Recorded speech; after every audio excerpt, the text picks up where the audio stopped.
Guztioi eta ongi etorri. Aste honetako Gobernu Kontseiluan hartutako hainbat erabakiren berri emango dizuet eta horrez gain jorratu genituen gai batzuk ere azpimarratu nahi ditut gaurkoan duten garrantziagatik. Erabaki nagusia hartu deguna aste honetan izan da indarkeria matxistari dagokionez gure aldundiak eskaintzen dituen zerbitzuei dagokien kontratazio espedientea eta honez gain beste 3 gai jorratu genituen, alde batetik ziur zentroaren irekiera, QEPA ziurtagiria Ogasun Departamentoak jaso duena eta gobernantza ireki eta elkarlanekoari dagokionez abian jarriko dugun formakuntza unibertsitarioa 2. urtez.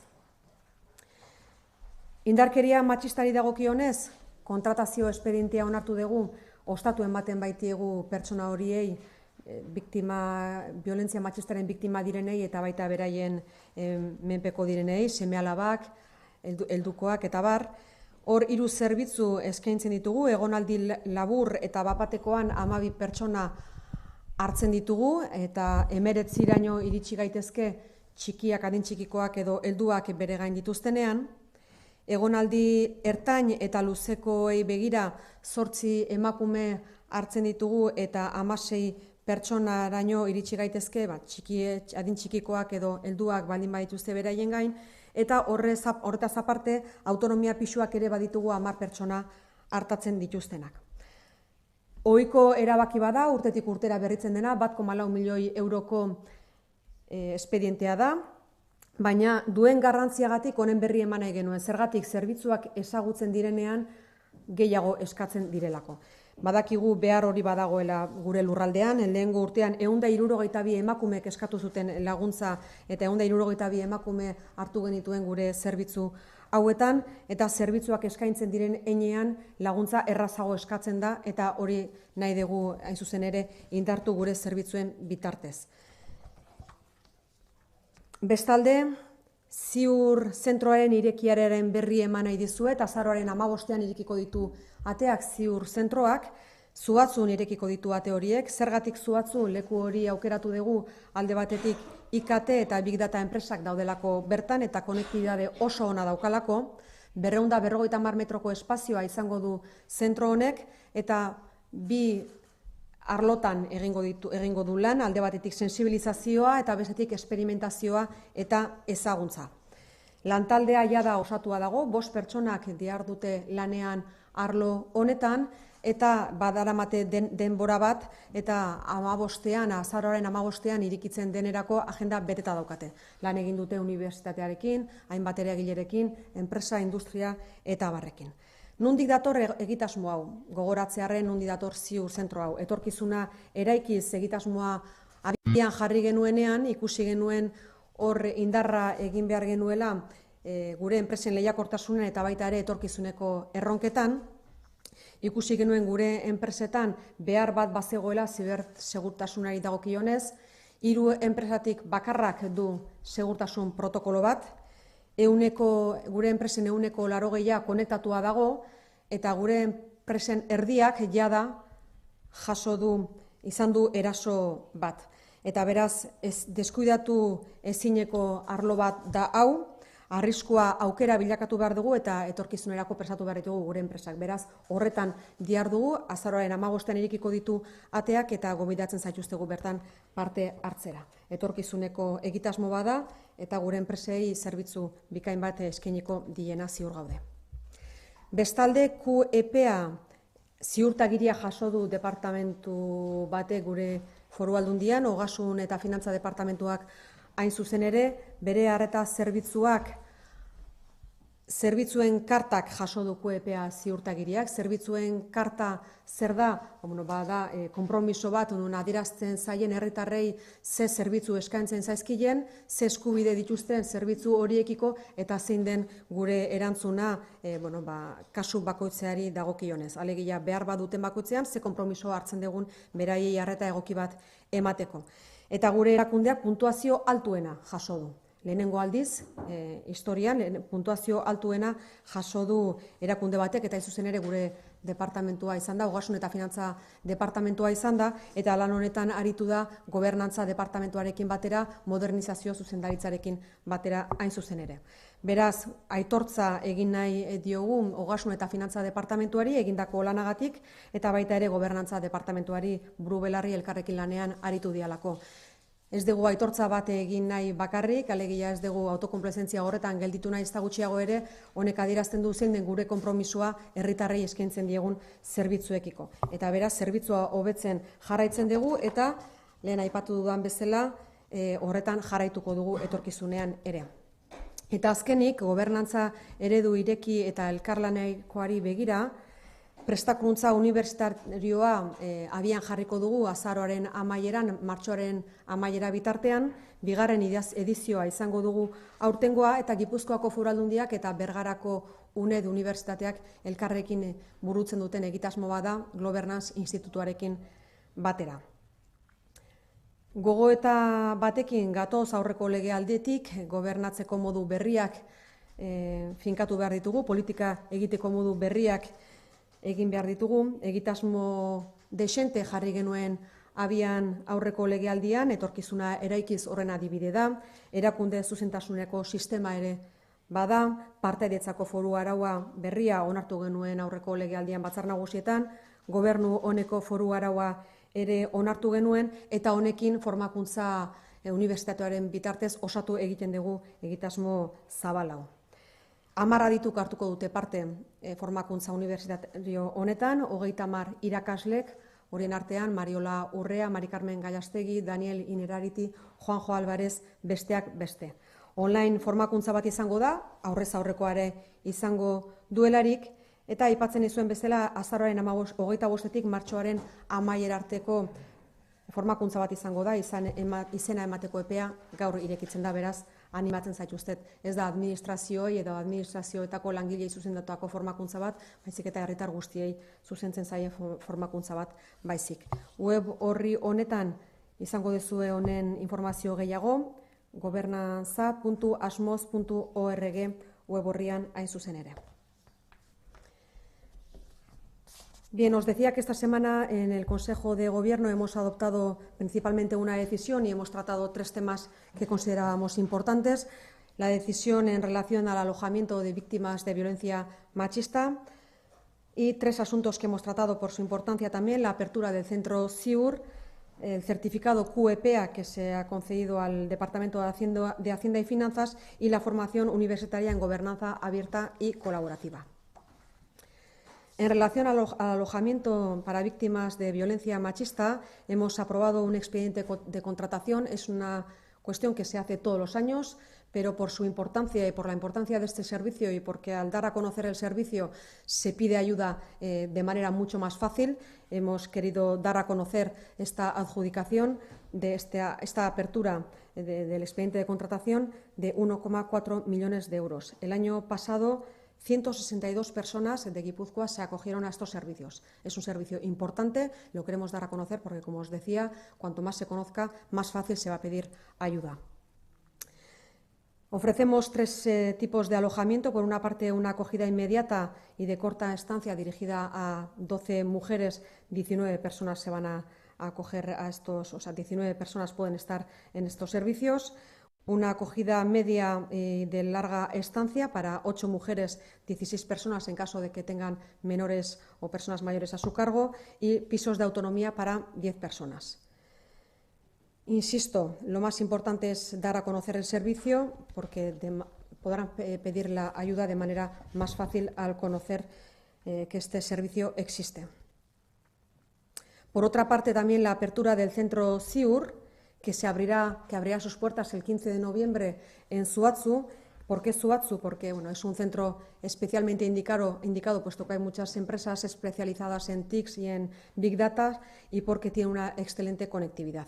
Es un espacio de 250 metros cuadrados donde se va a trabajar la sensibilización, la experimentación y el conocimiento. Hay 5 personas que están trabajando ya desde hace un tiempo con empresas, con industria, con universidades, para ofrecer el servicio a partir ya del 15 de noviembre con una agenda repleta. Este Este proyecto viene de la legislatura anterior, de Etorkizuna Eraikiz. Hicimos una apuesta por la competitividad y también por los nichos de futuro en aquello en lo que estábamos especializados en el territorio.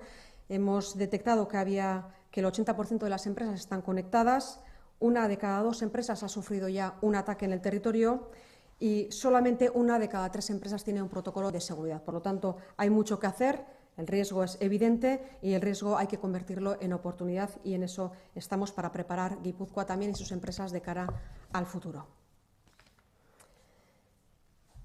El certificado QEPEA que ha obtenido el Departamento de Hacienda y Finanzas ha recibido este certificado por su carta de servicios. La carta de servicios es el compromiso que adquirimos en relación, con respecto a la ciudadanía en relación a los servicios que ofrecemos, cómo y de qué manera se va a responder a los servicios que se ofrecen. Hemos obtenido la puntuación más alta, la puntuación máxima que se puede obtener por primera vez por parte de una administración. Por lo tanto, reconocimiento al Departamento de Hacienda y Finanzas, también al Departamento de Gobernanza y a su Dirección de Modernización, puesto que pues el certificado es importante y puesto que ayuda en la mejora de los servicios, y por lo tanto es una apuesta también de la Diputación en ir mejorando los servicios, y en ello vamos a seguir. Y por último, vamos a dar a conocer la formación universitaria que por segundo año consecutivo vamos a realizar en relación a la gobernanza abierta y colaborativa. Detectamos ya la legislatura pasada que debemos dar paso a nuevas formas de hacer política, a nuevas maneras de gobernar. De ahí vienen todos los proyectos como Etorkizuna Eraikiz, el sistema de integridad institucional que se aprobó, la norma foral de participación ciudadana, la nueva norma foral y la nueva norma foral de buen gobierno. Todo ello se completa a través de la formación universitaria. Vamos a contar con la presencia de 10 expertos, 30 profesores y profesoras, entre ellos Mariola Urrea, Mari Carmen Gallastegui, Daniel Inerarity, Juanjo Álvarez. Es una formación de 120 horas, online y presencial, que empezará a finales de noviembre y terminará a finales del mes de marzo. El plazo de inscripción empieza hoy y les animamos a participar. No está dirigido únicamente a administraciones y trabajadores de administración, sino a toda la ciudadanía en general. Y tendrán más información en la página web gobernanza.asmos.org. Honekin bukatuko nuke Gobernu Kontseiluan hartutako erabakien eta jorratutako gaien inguruko azalpenak emateari. Galderaren bat izango bazenute, prest naukazu erantzuteko. Bai. Bai. Bai. Bai.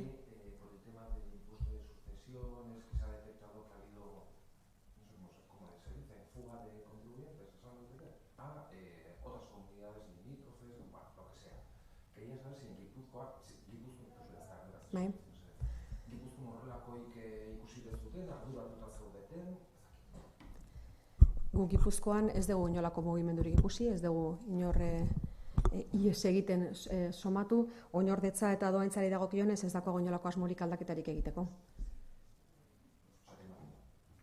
No hemos detectado fuga de contribuyentes en ningún caso y no tenemos intención de hacer ningún cambio en relación al impuesto de sucesiones y donaciones. Bai. Igual ez da zuen kontua, baina moskito tigreske. Bai. Ez dakit, diputazioak zerbait esaten dauken, arduratuta zaudeten, jendeari ez dakit gomendioten bat, Gipuzkoako Foru Aldundiak alor honi dagokionez egiten duena da baimenak eman ikerketak egiteko. Dakizuenez, guk honen baimenak eman dizkiegu Foru Aldundiak ikerketa hori burutzeko, neikerari da ikerketa horiek egiten, Osasun Departamentuak aztertzen ditu, eta gu elkarlanean gabiltza Osasun Departamentuarekin eta baita eta neikerrekin ere gai honi erantzun bat emateko. Nik ez nuke alarmari sortu nahi. Badaude arautza batzuk ikusi dira, tigre eltxo hori ere nunbait ikusi da Irungo zonalderen baten, okerrez balemanago gaur bertan Osasun Departamentuak eta Irungo udalak elkarteratze bat egingo du, edo bilkura bat egingo du bertako biztanleekin horren inguruan informazio bat eskaintzeko, eta guk eskaintzen duguna da elkarlana, eta gure eskumenen baitan dagoena, da, baimen horiek ematea, eta noski baimen horiek eman ditugu azterlanak edo ikerketak egin ditzaten. Dakigula Irunen eman da. Dakigunaren arabera, baimenak soilik horretarako eskatu dira, Irunen atzeman dira, hor ezetasun handia Behobia inguruan, kotxe asko ibiltzen dalako, ezetasun maila handia dagolako, eta hor nunbait kokatzen da. Baina alarmarik ez nuke sortu nahi. Elkarlana burutuko dugu orain arte bezala, Osasun Departamentuarekin gaur informazioa emango da inguru hartan bilera bat emango delako, eta guk gure elkarlana eskaintzen dugu noski honi aurre egiteko. Bien, la Diputación Foral de Guipúzcoa concede las autorizaciones para hacer investigaciones en relación a la flora y fauna. En este caso, Neiker está llevando a cabo una investigación. Se detectaron por primera vez huevos de mosquito tigre en verano del 2017, si no me equivoco, y desde entonces están haciendo una investigación. No queremos crear alarma, ni mucho menos. Se ha dado algún caso. Hoy se va a trasladar información por parte del Departamento de Salud y por el Ayuntamiento de Irún en la zona para explicar cuál es la situación, y a partir de ahí seguiremos trabajando de manera conjunta para hacer frente a esto también. Irún. Efectivamente, vamos solamente en Irún, eso es. Se ha dado un caso concreto en la zona de Behobia por el tráfico intensivo de vehículos y también porque es una zona donde hay mucha humedad.